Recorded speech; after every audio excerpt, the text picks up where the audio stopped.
Oh, welcome on back yet again. It is time for the second match of the day. I am yet, of course, Travis Travis, your host for the evening, joined here by my absolutely stupendous desk of RMC and Mr. Clamor. Now, let's move on to what we have in front of us. Now, what we saw previously was effectively a 2-0 stop nation, but perhaps we can take our boots off the ceiling and continue to have an even playing field. So, RMC, let's talk about what we have in hold for the people right now.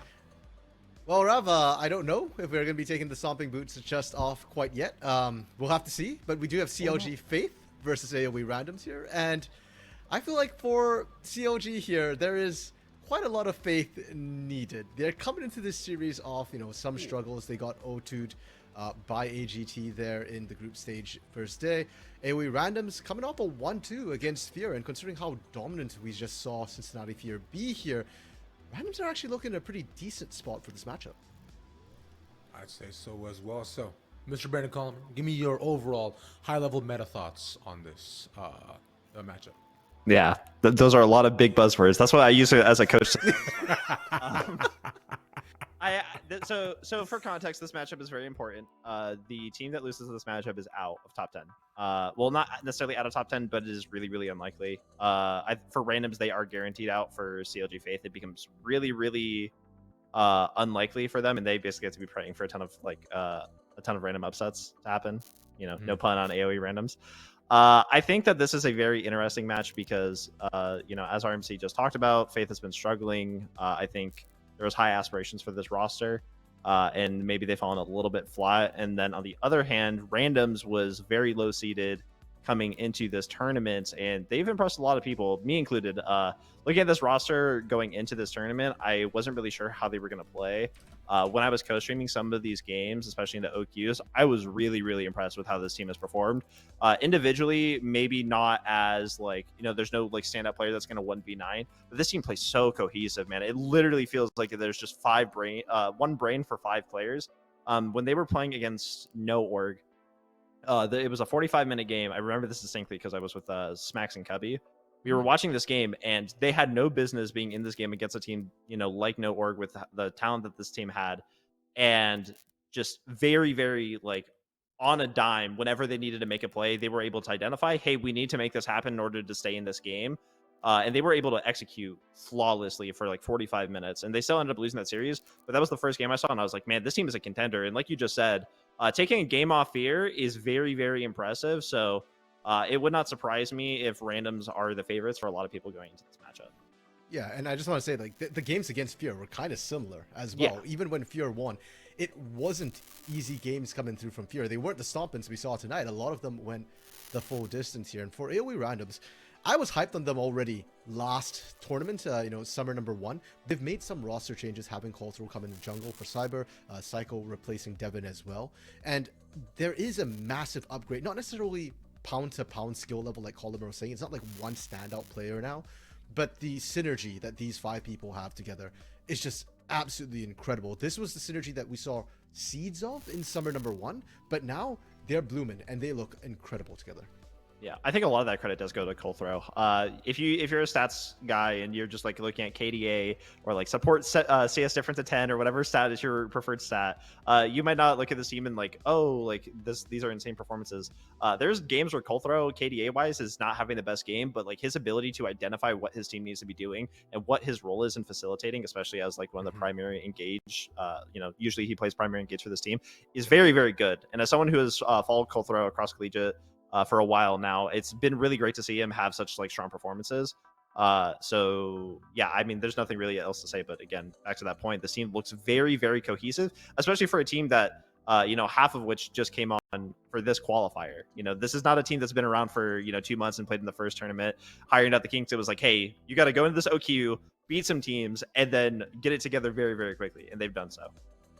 So as of right now, like you're saying, Coulter has definitely been one of the main players to watch on the AOE random squad for sure, where he's been such a massive voice for the team. But on the other end, we should also bring up on CLG Faith, they got some heavy hitters of their own, right? Being Town and Draco as well. And RMC, besides, there's one more player that makes up the top mid and now jungle trio, being Rose Thorn. Yeah, that top half of CLG Faith has primarily been the way they've been playing through, and Rosethorn coming in as well. We say that, Coulter and Psycho are new. Well, Rosethorn just dropped in starting the group stages, did not even play the OQs with CLG Faith, was previously playing with CLG Academy. So I really don't know how much time this team has had together. Unfortunately, in the first group stage game against AGT, we didn't get to see that sort of connection. And while Draco, Town, and Rosethorn individually performed well, we didn't see quite that connection come through. And with 1 week more experience under, the big question for me is, can Rosethorn connect all these disparate pieces together for CLG Faithful? Because if they are going to win, to me, it has to come off a bit better teamwork and much better coordination.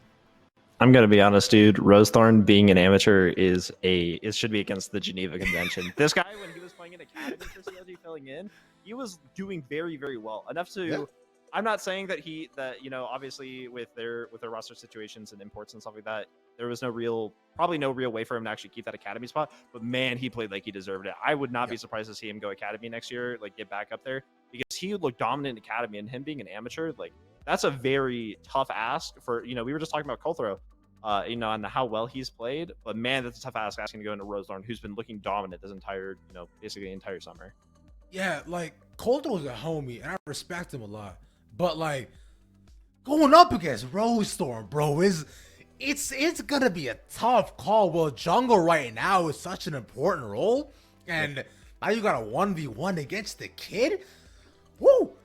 I wish you the best of luck, sir. But that's really just a positive light that we can bring on for CLG Faith, who again, Colin, we already mentioned before, got a tough road ahead of him, and if they are to be able to rise above the masses and show that they truly are here to play, it has to be this game, and it has to be today. Yeah, I think the overarching narrative this year is that CLG Faith are like the villains of amateur, which is saying a lot, because I feel like there's always one team that ends up being that role, and CLG ended up, I think, intentionally or unintentionally filling it this time around. And I've been a big proponent for these players individually. I think Aaron, given some time, with some proper guidance, will be a very good AD carry. I really was excited for Draco being under Solo when Solo was announced as the head coach, because I was like, dude, you're underneath a guy who has so much experience, and Draco is a player that I think is mechanically one of the better top laners, just sometimes isn't as knowledgeable as maybe some of the more experienced people. This team has so much potential, and I really want to see them step up now, because you people are rooting on your downfall. I'm sure that there's some lyric or something that you can fill in Ravish, because you always have those available, but CLG has to step up, right? If you lose this game, you are likely not going to make top 10, and obviously there's a lot of pressure on you as an affiliate roster to perform on some level. So hopefully, I'm rooting for them. I have a lot of people I'm fond of on that team, a lot of players, so fingers crossed for them. Good luck, guys. I hope it's a good series. Yeah, might need some extra hope and prayers there, Colmer, because you mentioned Draco. I just want to bring up the counterpart here from AOE Randoms. Geiger in that top lane has been an absolute beast. And, Rav opened up by asking questions like which champion we haven't seen in the top lane. Well, Geiger was the one that made that one tough, because Geiger's played 8 unique champions and has looked good on all of them here. So Draco might be mechanically good, but I think Geiger's ready to match him. Yeah, my man Geiger play things like the Yakshan, maybe not the Sejuani or the Jack. He does, of course, have that pocket Cho'Gath pick always, which, I'm always all for seeing the Cho in any other type of game. But as of right now, I can predict what champions we're going to play. But what we do got to do is predict what the outcome will be for the games today. We've already know where the casters do stand on this, and it's a pretty even spread. But as you already see, Maryville did manage to take that 2-0 up against EGP. Although I wouldn't say it's completely unsurprising, but through a back door is something that never fails to really impress me. But for us here and now, it is time to fess up. So Colin, yet again, starting off with you, what you got for me, bro? Let them know. So I flipped a coin to decide this one, because I think dude. No, that should have been last game, man. Yeah, so basically, if I came home from work and Zuby was in my bedroom, I was picking CLG, and if he was in the bathroom, then I was picking AOE Randoms. I think the series is very, very close. Again, Randoms has been performing insanely well, much better than I thought that they were going to. But I think Rosethorn, having a player of that caliber in, is just so beneficial for that team, especially a team that maybe has lacked some guidance and leadership and some veterancy on it. Sure. I have CLG taking a 2-1, but again, I can totally see any 4 results, 2-1, 2-0 happening in the series. All right, RMC, real quick, what do you got? I went with AOE Ginger Turmeric against Fear. Of course, I'm going with AOE again. At Randoms, I love this team, man. I've been a big supporter of theirs. I think they're criminally underrated. Even this tournament, again, you know, they got seeded 20th, the only top 16 team from Summer #1, which got seeded that low here. And you know what? I think people have been converted. You're starting to see how good Randoms can be, and I think they're still growing. So, Randoms all the way. You know what? RMC X AOE win. I want to see the collab right now, considering how much he's been on for y'all. But yo, I'm gonna give a CLG 2-0. Just straight up. Because, you know why? Their New Jersey's so nice and I want it. So straight up. That's all there is to it. CLG homies, if you out there, bro, I'm a size large. That's all there. Yo, AOE, I'm a size large too. Get me on. With that being said, we do, of course, got our absolutely gorgeous casters ready to go. We do got Jolly Rebel Fox. You call him Jocks, if anything. Okay, I don't know what he said, but I have a feeling I should be offended. Thank you, Ravish, for the toss. We do have an exciting matchup, of course, coming on. You caught what he said, right, Rebel?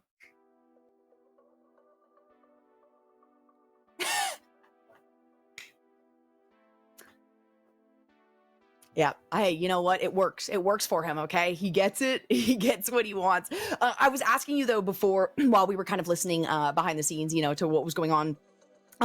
Sorry, I think we're kind of cutting a little bit in between each other. Yeah. But I was trying to ask, or was curious, actually, and talking to you about, you know, do you think this is going to be a 2-0? Do you think this is going to be similar to the previous series that we saw, where one team kind of just ends up getting a snowball? And it did take you a second or two, but you pretty defiantly said no, it's probably not going to be a 2-0. Yeah, I think it's really tough to tell because AOE is on a pretty decent upswing walking into this one. Randoms came into the tournament with like criminally underseeded and were able to make their way into the tournament effectively. We're able to kind of impress enough to really show us a little bit more. And CLG, I think our desk mentioned it as well as being, having talked about like they just haven't been, I think, living up to the same level of expectation as possible. Okay. Oh, we get a Zuby challenger as well. Goodness gracious. Zuby challenger. Right. That's only cats only stream right now. The dog just got kicked out of the room too. Good times. Yeah, but I think it's both teams are incredibly talented. Both teams have a lot of potential. I think CLG had the expectations of walking into this year and wanting to establish themselves as another one of the top teams. And this is their true defining point, because this is what kicks them out nearly. Like, this is their do or die moment to be able to prove yourselves as a proving grounds, to be able to prove yourself as like an organization that they want to continue to develop talent. I don't think that stops after this year one way or another, whether they make it to proving grounds or not. But obviously, I think this was their number one goal when they established this walking into the split. And it would shock me if they weren't able to accomplish it. Yeah, especially, Colomer obviously could not stop touching on the fact that you've got a name like Rosethorn, right, on to for CLG at least. And so that is definitely something that there's a lot of investment in, right? I was talking about it with the previous series matchup, right? When we're talking about a player Sketch, used to be Sketch Dreams, right? Plus, like all these name changes that we've seen over the course of these years. When it comes to these players with a lot of veterancy that have a lot of prowess and time within the scene under their belts, that's a good expectation that you can have for their performance in the overall. And Rosethorn is definitely one of those names that we have seen so much and has been incredibly successful. And with the current meta, the way that it is, certainly one that can really pop off here, especially going into Colthrow, who tends to have a little bit more consistency issues, I would say, than someone like Rosethorn. It's funny enough because our veterancy on both these teams actually come out of the jungle and the support positions, where it's like, you know who Colthrow is, you know who Pacus is, you know who Trevor is, you know who Rosethorn are. They're all members that have been in and about inside of the amateur system for quite some time. They've been high performers. Colthrow has really exploded this year as being just this like super popular entity and being able to help take over teams. I think his communication, I think his leadership really kind of defined that. And it's what's helped out. I think it was Colomer who made the point of like, feels like it's 5 players with 1 brain. That's because Colthrow's got 5 brains for 1 player, and he's helping make sure everything is going the way that it needs to go. I love that. Actually, I only got to hear, I have to open up the Twitch channel because I can't hear what's going, I can't hear what's normally being fed through to my ears here. But I mean, Colomer, all right, he makes some pretty, bold points sometimes, but there is always weight behind what he has to say. And that's absolutely the case here. And that veterancy there is a lot. Like, I bring it up often because there is quite a bit that experience leads. Now, that's not to discount the newer players that are absolutely popping off and particularly good at doing like solo queue and something like that have a lot of opportunity to grow as individuals. but we're not super surprised to see at least what the bans are to start for both of these teams. Just classic, what is good for these players, but also what is good in meta and what is going to lead to some early game pressure that they're taking away. The Zeri, the Karthus on the side of CLG Faith, and then of course the Camille to kick things off against Draco here for AOE randoms. There's no Udyr ban yet from the side of CLG, and I know that's a Cold Throw special. Is even before it was super popular, he was playing it, saying that it was one of, if not the strongest jungler in the meta, and he was absolutely right about it. He was a menace on that champion inside of amateur and inside of collegiate when he was on GBU for a short time, just most recently, at least his most recent lived kind of existence. So there's that to talk about. But talking about some of the younger players too, I think one place eyes should definitely be on is mid lane, right? Town was somebody that we hyped up as this big prospect coming into CLG, showed up some really important games in the previous split, especially when they had to basically come back from death situation like multiple times in the previous iteration just to try to almost make that push for playoffs to make it to top 12. They really had to press for it very heavily, but Nemesis has been stepping up massive for the side of randoms as somebody who's kind of showed their head a little bit inside of amateur but never really made that massive statement. This is the team that you can maybe do it on. If he makes that big play come out here, this could be the step that gets randoms into the next stage, gets them into proving grounds, and establishes Nemesis 9 as being one of these top talents in the mid lane. Absolutely. I mean,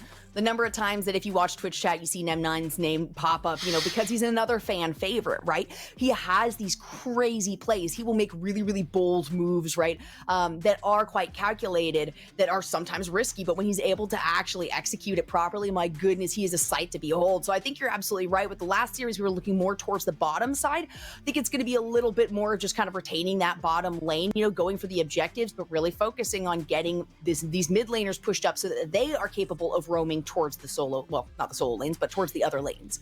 And right now, AOE randoms are on attack mode, right? Like, this is a humongous place to find yourselves. We were like in a meeting. We were able to talk with some of the players, and previously MLBD, who's another member of our broadcast team, who had worked at a coach for a short time, had worked with Psycho back on Supernova and talked about how he's just unrelentingly aggressive from time to time, just always wanting to walk forward, always wanting to make plays. If you're going to do that on a champion, Kalista is the champion to do that on, right? Even when you are behind the game, even when you're not like super accelerated, you can still make aggressive plays with that ultimate, set up your team for success in other ways. And it feels like that's a champion that really helps set up other carries for the team. Geiger and Nem9 now have opportunities to really shine. I like the Gwen lock-in too. Gwen is definitely one of those that, I mean, that's with the assumption that it is going where it's going, obviously, as a more blind pick onto this one can be somewhat risky, but she's very strong. And again, more towards kind of the late game of things. But the Amumu is going to the counter. I'm already loving both of these drafts. I'm not going to lie.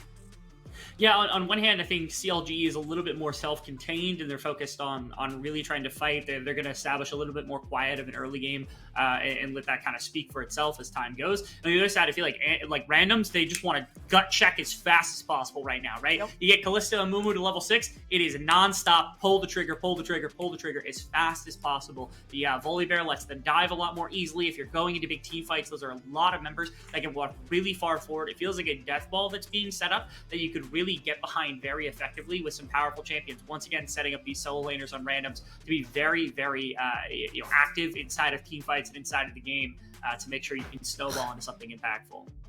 All right, Kat is getting into absolutely everything right now. Can you cut it out? This is the trouble with having a cat. I like it. I like the aggression. I love the invasive nature, right, that we've already got for the 3 lock-ins here. And of course, they're going to be focusing down these heavy hitters in the bottom that are going to be well paired with Renata Glask for Aaron, the Aphelios, the Jinx, very strong, and later game scalers that AOE Randoms is trying to shut down right here. Of course, it's kind of a similar concept for both of these teams, right? Yes, AOE Randoms has a lot of good aggression for the early parts, but you want an item or two before you can really throw yourself 100% of the way. CLG kind of feeling the same, so it's going to be the Azir and the Kayle bands coming out of their sides, and now we get to see what ADC response maybe CLG decides to pick after AOE Randoms select their 4th champion. Yes. Yeah, CLG, they see themselves in a position where they're like, we're playing from a lot of engagement, but hyper carry quite yet on the side of AOE randoms. And so they go into a position where they say, no Kayle, no Azir, nothing that can help carry your game effectively. Now, Geiger gets Jax into the top lane matchup. It's helpful up against the Gwen. It's going to be very useful for the one-on-one matchup. It's a good matchup for the Jax. And you also get a counter pick matchup now for Nemesis as well. They just go right into Sylas. Blind Sylas right into the side of AOE randoms. Gives okay ultimates, right? But like, I'm still terrified of what that's gonna yield here from Nem9. Yeah, I don't know. I mean, the Stormbringer's pretty sick here, and it's going to be a response pick of the Kassadin. So spicy. And you were talking about the damage. You were talking about the initiations out of AOE randoms. Oh my gosh, it's going to be up to CLG to basically prevent anyone from going in on these fights. But for, of course, CLG, they've got some pretty okay ultimates. They are, however, I will say, strictly initiation based. That town now has the decision to make with those.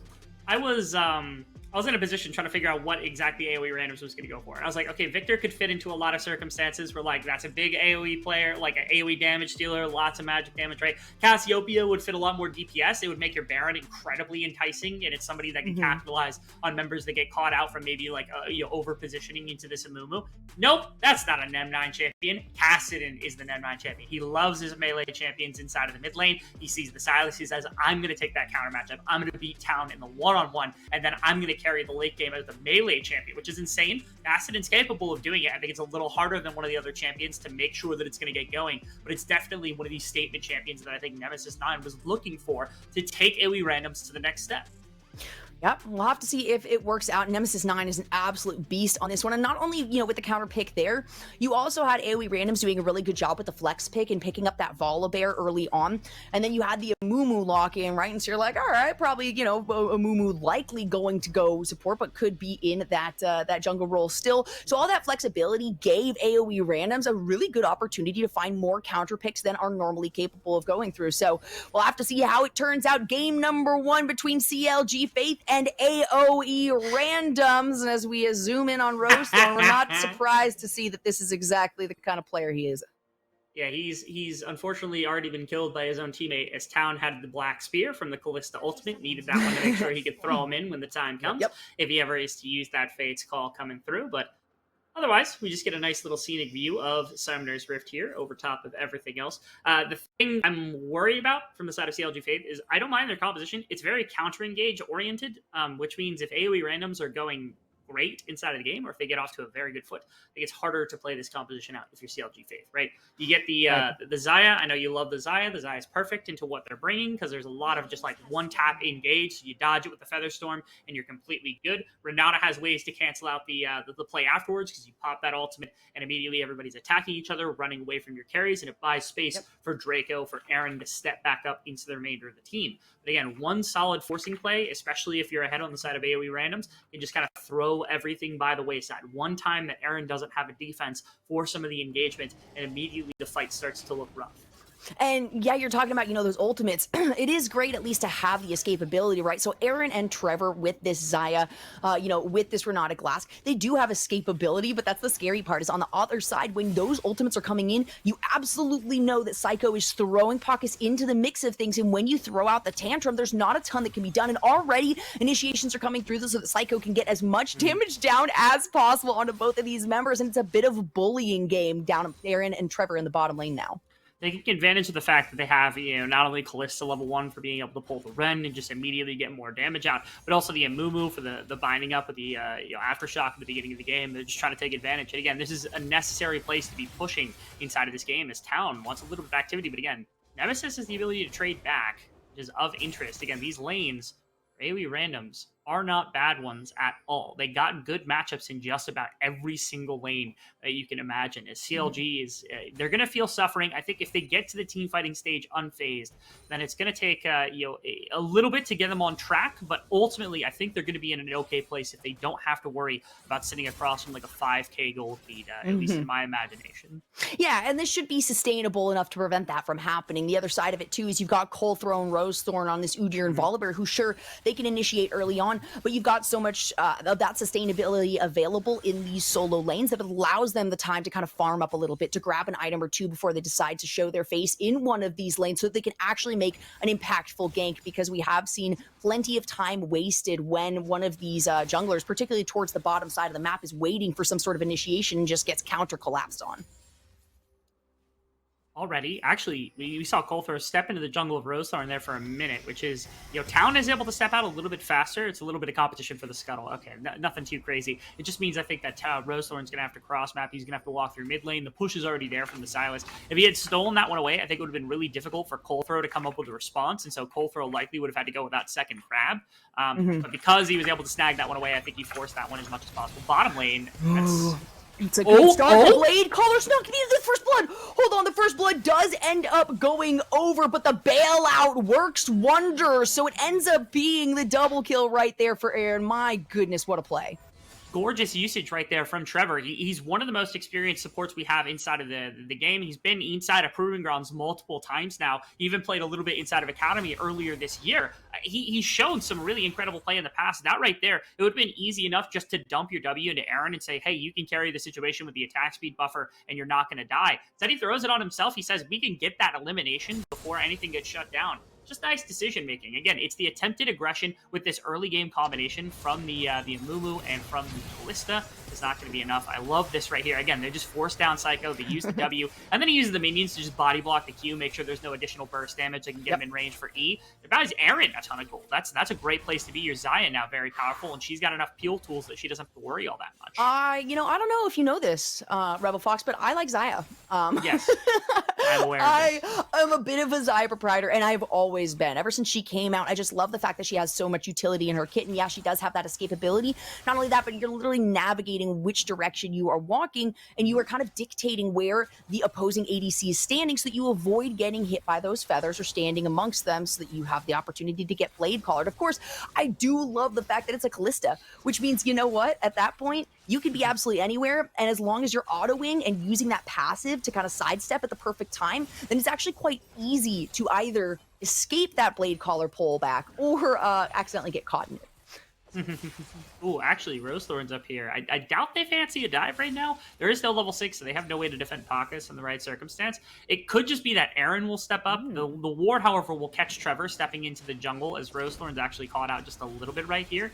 He's going to get forced out. He's going to be forced to take the blast cone. It's not really going to mean all that much. I was thinking, without that ward there in the river, it probably just means that Trevor just immediately gets to walk up into the jungle. They can maybe do a little bullying towards Coulthro, as the other two would likely have been in the lane against Aaron, trying to push him back, make sure that's not just like a solo push coming through. They would have stepped up in the lane, but that ward does save them a little bit. So whoever put that down, well done. That's good use of information on the side of the randoms. Yeah, perfectly timed. And yeah, you were saying, I mean, maybe it's not the opportunity to do so, but it was absolutely restricted from them being having the capacity to even use it. You know what I'm saying? So that is definitely a situation where some of that preemptive planning is preventing CLG Faith from losing anything else. And they've got themselves at a good start, right? Now they have the opportunity to make a move here on this dragon. They know that Psycho just recalled. They just watched that happen. They've got plenty of damage to be able to lock this one down. And to start things out with an Infernal Drake, you've got to feel really good considering how much potential damage is on the side of AOE randoms. The last thing you want is to give them something like that. In the meantime, maybe Coulthro and Puck is trying to do something here, but no, it's too little too late. CLG Faith have already gotten what they want, and they're able to walk out clean. Yeah, extremely clean from CLG Faith, where again, they're in a composition up against a team that should be able to force pretty early. But again, they're winning ways on the bottom side of the map, that early 2v2 that went very heavily in their favor. The combination with their early, like Udyr, who's playing up against the Volibear, so neither one of them has a particularly easy one-on-one against the other one. They're pushing on the bottom side. They're just taking advantage of it. They grab up the dragon. Again, this is a composition that I really like in the later stages. Pakis is really aggressive. What? There it is. There it is, and Aaron wasn't actually able to pick up that kill. It ended up being the ignite that gets it for Trevor, but these are the kind of plays that are going to work against a team like AOE Randoms, who they themselves tend to be quite aggressive as well. But when you come to being capable of having this early game lockdown, another reason Blade Caller's so good, it's not even an ultimate, man. The ultimate is the Feather Storm to get out or to layer the feathers that provide the pullback from that. Needlework is going to come out. The second one's going to miss. You got to get a following hit to be able to throw. Oh, no, that was the third, and that might be enough. Coulthro on the backside. Rosethorn also right there in the wings, but it's probably not enough for Draco to actually make an initiation here. Coulthro finds the opportunity. He's going to flash forward. It's a jump back. It's a flash away from Draco here, and it might be enough damage for Rosethorn to pick up the one, but will he be able to get out of his life, or will he be able to provide enough damage to continue the fight against Coulthro? He probably could have actually gotten out of that, but he's going to take the safe route and ensure he doesn't end up going down to the opposite jungler. Fair enough. There's a lot of play actually happening right there. I was curious whether Rosethorn was just trying to hover, whether he was trying to prevent that. Coldthrow went out at pretty much exactly the perfect time. He did right before the engagement came back in from Rosethorn to get him, enough time to actually get on a Draco. Nice usage of the counter strike from Geiger as well, because Geiger was able to prevent, the stun from coming through, preventing them from getting brought down before the 2v2. Ended up at least getting the 1 kill. As in mid lane, Town took some damage. Rosethorn was here. I don't think there was a ton of Town. Town has to ult away. No, you're panicking me, man. Like, he's panicking me. He's like, he's ulting back into the other two. I'm like, dude, please. Oh, it's a risky one. Luckily for Silas, he doesn't have to wait for such a long cooldown. Of course, Nemesis doesn't have to wait for a long cooldown on his ultimate because he is, in fact, casted in here.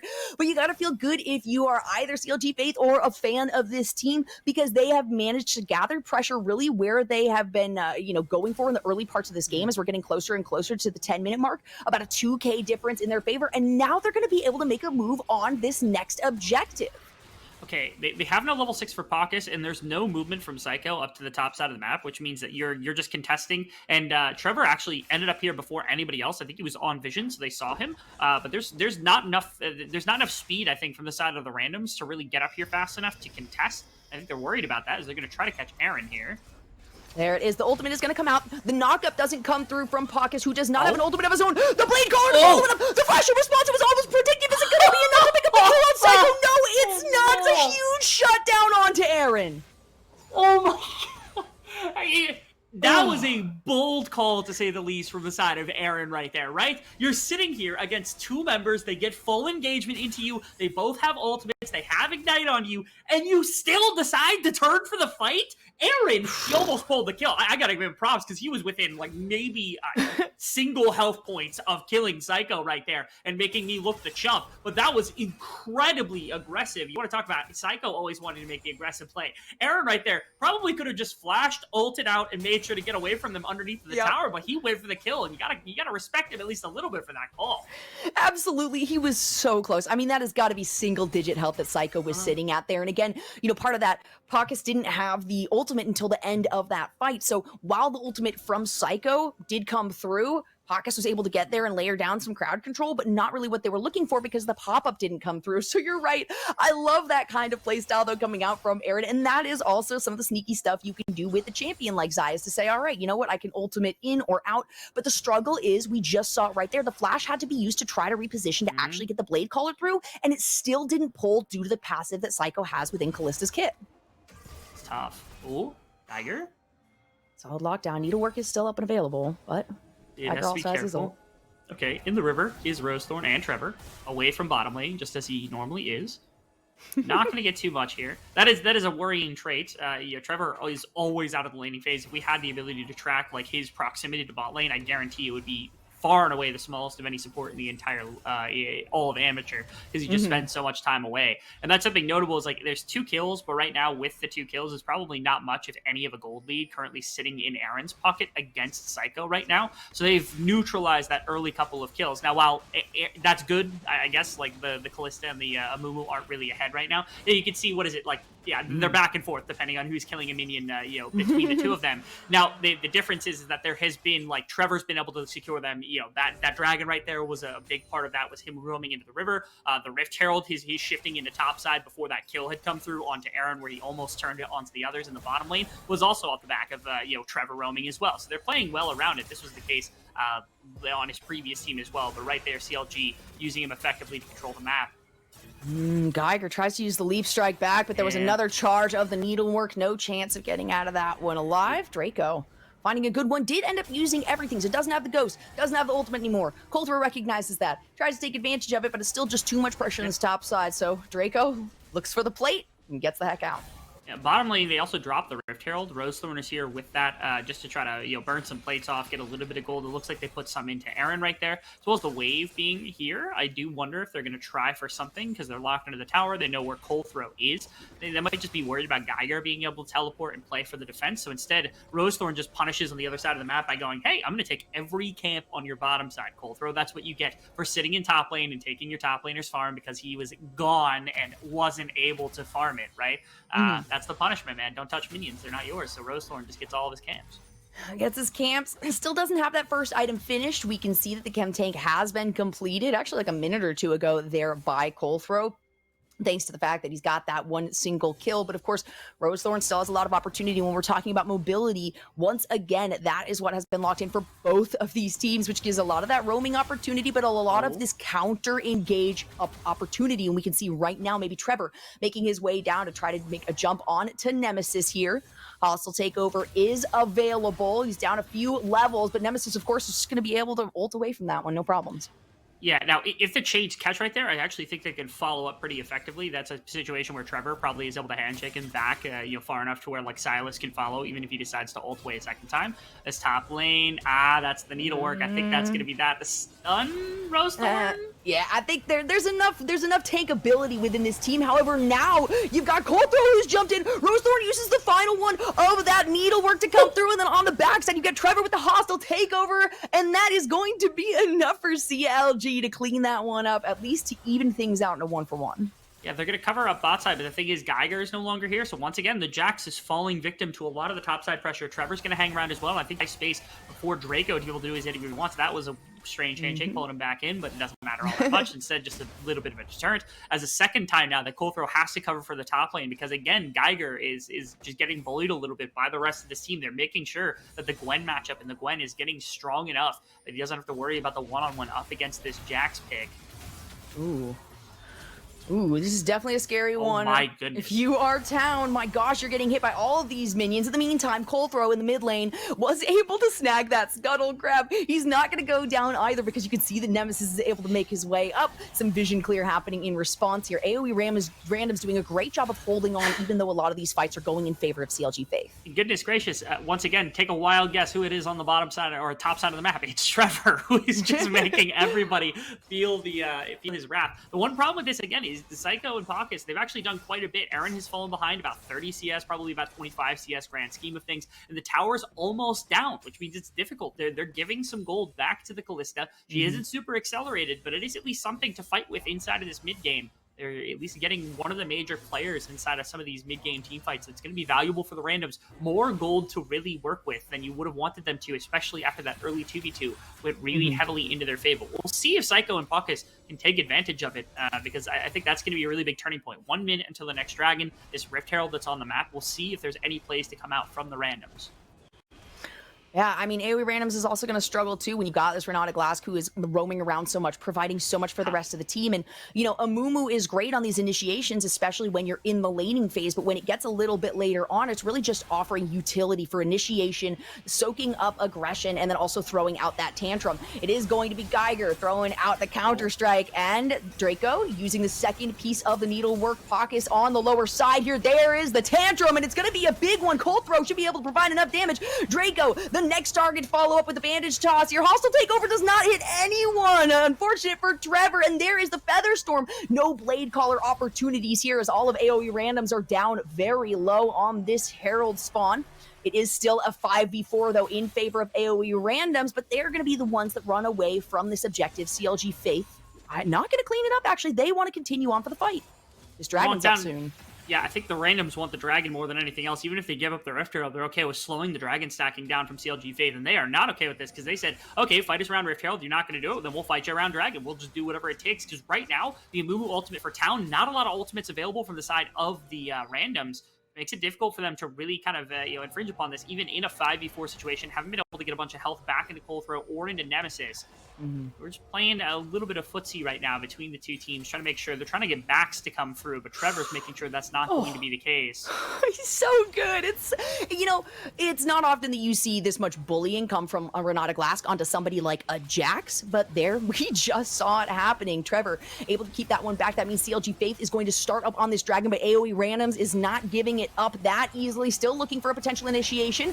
Geiger once again getting assaulted here by Trevor onto the backside. It's a massive root. Nice. It's a massive stun in response. Poxus is going to end up going down. Draco using the needlework again can be able to secure more and more kills, and it's only 2 members of AOE Randoms that manage to get out alive, and they lose the dragon. They get back one of their biggest team fighting tools in the needlework from the Gwen, and they combine it with this massive ultimate from Town in the midst of the pit, and that gives them third of the game. That gives them so much agency about controlling everything inside of the compounds of this game, right? They're up 3K. That's not the greatest of advantages in the entire world, but the fact that they can leverage the next dragon into a fight in their advantage, just keep your eye on town, because again, this Amumu ultimate just gets so much. I love the way they pull this. They're trying to make sure that there's too much surface area to cover on the side of the randoms. You can see how split apart that this team really is. And slowly, you see 3 melee champions on the top side of this fight. Watch them walk in slowly and forget that town has an Amumu ultimate, and 3 of them get hit. Geiger just barely dodging out, but he basically gets nothing done until the tail end of this fight when he goes down. It's just, I gotta say, really well pulled from the side of CLG. I think they planned that out perfectly. And yeah, with Town, the patience on that as well, waiting to get Nemesis within the confines of that Amumu ultimate was great. Now Pakis is in another dangerous position. It's 3 members. They should be able to pick this one up cleanly. And in fact, you know what? Make it even easier, because Aaron's going to be able to secure that. Once again, another kill going over to the damage dealer on CLG Fate. A lot of the members that needed to have gold on this, CLG Fate squad have actually been able to grab it up, right? Like, you got your 2 main team fighters in both the Gwen and the Xayah. Both of them have 3 1 and 4 score lines. You got more than enough to work with. Psycho just has to cleanse out to make sure he doesn't die. That's to be engaged. Ooh, there it is, and it's a beautiful hostile takeover. Geiger just taking a lot of damage. That's not going to be enough for the Blade Caller as they reposition themselves, but my gosh, you already have to be so careful of just this combo of Trevor and either Aaron or Rose Thor. Honestly, anyone and Trevor, you got to watch out for. Yeah, like I said, without the Amumu to have this big AoE stun, it's easy enough that if you don't get an immediate CC move onto Trevor specifically, he pops the ultimate in the direction that most of your players are coming from, and it's so quick to actually completely destroy the engagement. That looked so good from the randoms to have multiple members get inside on top of CLG Fate, especially some of their damage dealers, but it ends up not working out because that one hostile takeover is all that is necessary to completely thwart their attempts.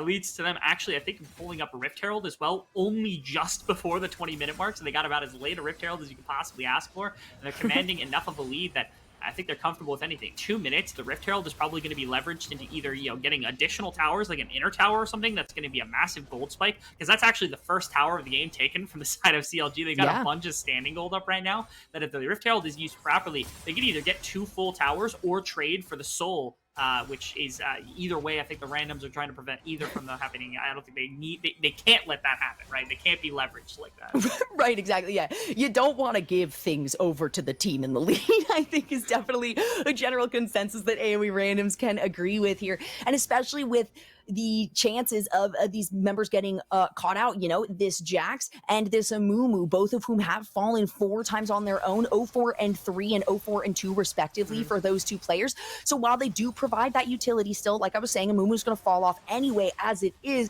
It just makes it very easy pickings for CLG Faith to determine and kind of write the map out for where they're capable of taking these fights, or where they're capable of sort of corralling the randoms in to have some sort of upper hand here. So definitely something that AoE randoms is going to have to watch out for. They've got about 1:15, and of course that means that they're going to try to provide some pressure here in the mid lane to prevent this mid tower from going down, because that'll make it just that much easier for CLG Faith to secure this soul.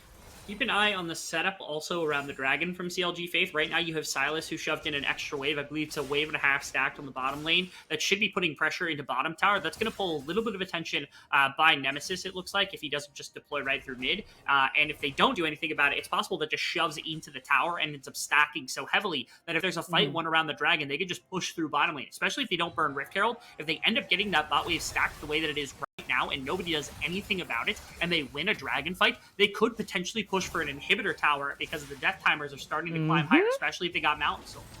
And their damage, but it's going to be a big jump onto Trevor, and he goes down instantly. Pakis has to flash away from that one, use the Ignite to pick up the kill. The teleport coming through from Draco. AoE randoms now trying to maybe look for a pinch or finding out an individual member. It's Geiger who gets jumped on here. No feathers to be placed. Out comes the Feather Storm right there. The Blade Caller secures many, and it's once again Town with a huge ultimate in response. Aaron takes down the one. Geiger again. The next target right here should be able to be locked up. Draco going to get that pickup, and now it's Pakis and it's Psycho on the run. Pakis gets locked down. Psycho is not going to be able to stay alive underneath that tower, but he does manage to go to the next. Can he actually make it? He sort of missteps there to the left, gets locked down. The tower will provide enough for him to stay alive, but it's a lot of damage as that second Rift Herald comes out in the mid lane. And there's two massive halves to the fight that just occurred to lead to this Mountain Drake going down. Part of it is heroics from Aaron not dying to Nemesis, and part of it is Draco and Town, the two very young solo laners doing some remarkable work. And you can actually see this very big split. You had made mention, of course, on the front end of this fight, Town has an amazing Amumu ultimate. That combined with Draco is enough to just win against 4 members. But look at Aaron on the backside, playing really well to get the root up against the Kassadin so that he can't just assassinate Aaron. One more auto attack would have done it. And on the other side of the fight, of course, they're winning without their ADC's assistance. Both halves of the CLG roster winning in their respective sides of the fight while they're down a member. It just speaks so much to how much they're capable of doing, right? I feel like we're seeing a nice vision into what we expected from CLG walking into the split, walking into the entire season, and then being a top 8, top 10 easily competitor, if not even higher. Right now, they're performing right now, right? Right now, they're beating the teams they need to prove to put themselves in a position where they have achieved the expectations that I think the organization would have wanted for them in the first place. We can see right there what that gold lead entirely has been in favor of CLG Faith. Only about 5,000. It's not massive, but still enough for them to continue on this fight. Guy tries to flash away from that, but it's not enough there. And Trevor, a nice little proxy ultimate to ensure that AOE randoms do not continue or retry that engage. And here is where another big part of this composition is working out well for CLG Faith, is the amount of damage that they have compared to the opposite team is quite insane, especially with Geiger and Pockets just kind of being these sort of aggro soakers really at the end of the day. And that means that the Baron's going to go down. It's literally right as Coldthrow tries to go in with the Stormbringer for the ultimate, but he's not going to be able to escape with his life. Rosethorn picks up the kill, and the Baron is down in favor of CLG Faith. Yeah, it felt like way too late right there. I don't know if that was like a latency thing from Coldthrow, but the Baron had gone down before he even used his ultimate, used it over the wall, maybe to try to get into the line of champions that were backing in the pit, something along those lines. But one way or another, it's disastrous. It feels like the randoms have now fallen just so far to the wayside. At the beginning of the game, it was close enough to be like, okay, maybe they could still enforce their willpower. Maybe they could still use this big AOE composition to try to find a team fight. But it's just not going to be the case at this point. They're down way too much. There it is. That's what I'm talking about. Another great ultimate. I love it when you have these initiation ultimates, right? That's the Stormbringer, and that's the Tantrum that Town has available. And Town has really just had to do that aside from the one time that we saw the Kassadin ulti used to escape. We do have a teleport coming through here. It is 3v1, but look at the damage that Draco's doing to Pockets right now. Out comes the Tantrum, but it's not going to be enough. Amumu is absolutely not capable of soaking up the damage coming out of this 6-1 and 6 top laner. Out comes another one. That's the last shot. Oh my gosh, the last shot of the needlework, and it does so much damage, and now it's just CLG Faith running rampant. And I think this is probably just sparks the end of the game, right? Like you get bottom inner, you have top inner, you're now pushed all the way back on the side of the randoms to your tower. You're basically only given one route in order to get into pits. You can see Town is starting to do damage to Nemesis too, despite all the tankiness that he has with like Crown, the Seraphs. It's just not enough. Town is still bullying out. At the beginning of the game, it looked like it was the other way, but fortunately, Town has been on the proper side of the winning of the war. So he's on 2.5, 3 items now, especially with the 15 stack Magi's. It's just pushing with the Baron buff right now for CLG to close things out as they're in 2 lanes at the same time. They're going to try to push into town, but they're losing their mid inhibitors. He's too quick. That's the other side of things. He's so fast. He's just able to fancy foot around absolutely everything. We saw Pockets try to go in there, maybe throw out the bandage toss, misses.